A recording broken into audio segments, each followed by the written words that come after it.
my mom's funeral, right? Everything leading up to that, mind you, she had a lot of overdoses and certain things happened. So she had passed away and came back before. So I was already prepared for this in a way. It's fucked up, but I was prepared for it. You know, preparing everything for the funeral.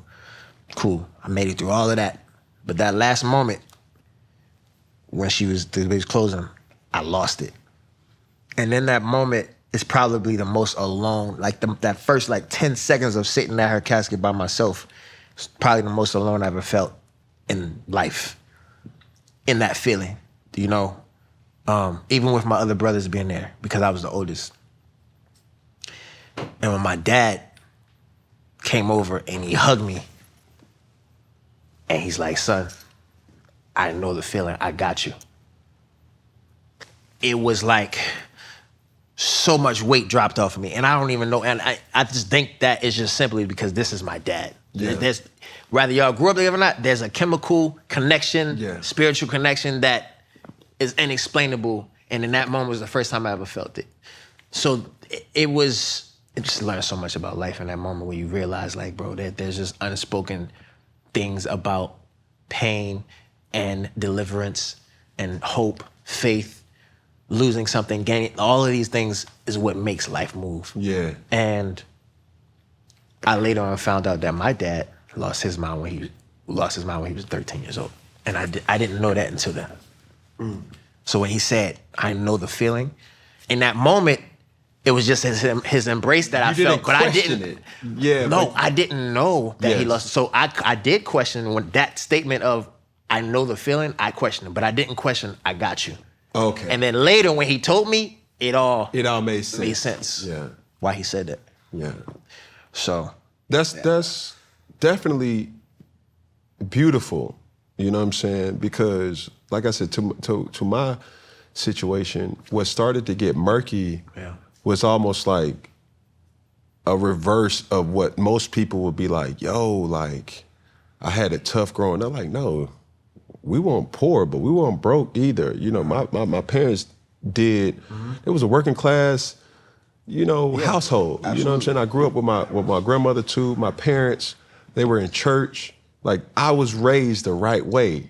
What got murky was when I had success and nobody around me could relate when I was hurting. And I had this survivor's guilt almost, where even to this day, it's like... I've been going through that too, I ain't gonna lie. You know what I'm saying? It's because like... you try to compensate for that, like trying to fix other people and other things. Or you don't want to make other people uncomfortable for sure. With your success, right? It's like, for example... True story. Man, I refuse to allow my sons to play sports. They can go to school in a privileged school system, obviously private school.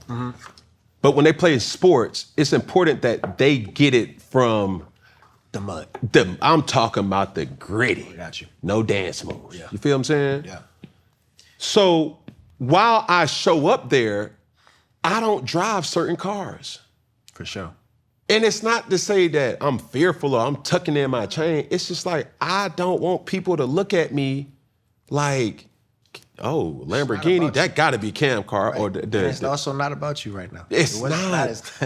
It's not. It's like, bro, I got Rolls Royce, Maybach, Ferrari, Lamb, all that. And I can, old schools, that's not something that's not the time for that. For sure. And I don't want people to be distracted off of what the sole purpose is, but also the people around me. Like, I will wear bland, like this is a G-Shock. You know what I'm saying? Like, I don't pull wads of money out because people around me, that's an opportunity for the, dang, let me hold some few. Let me hold some OG. Like, it's not even that. It's like, yo, like, that makes me relatable. More by me dumbing down myself or water downing myself. I don't even think that's a dumb or water down. I just think that's a character trait, bro. That's a way of life, bro. I think, and I I think that it's also you teaching your child, show up with your character and with your intention. Yeah. Like yeah, you can have nice things, whatever, but there's a time and a place for it, like you said, and it's just being smart. Yeah. Like, I think that that's the key. I mean, I have a lot of friends that have so much more, and you wouldn't even know it, right? You know people like that. We know. I think that leading with your intention and your character is always, in today's society, I think it's more powerful in a way. When you're on stage or when you need to, pop your shit out, you need to go to a venue. For sure. You know what I'm saying? For sure.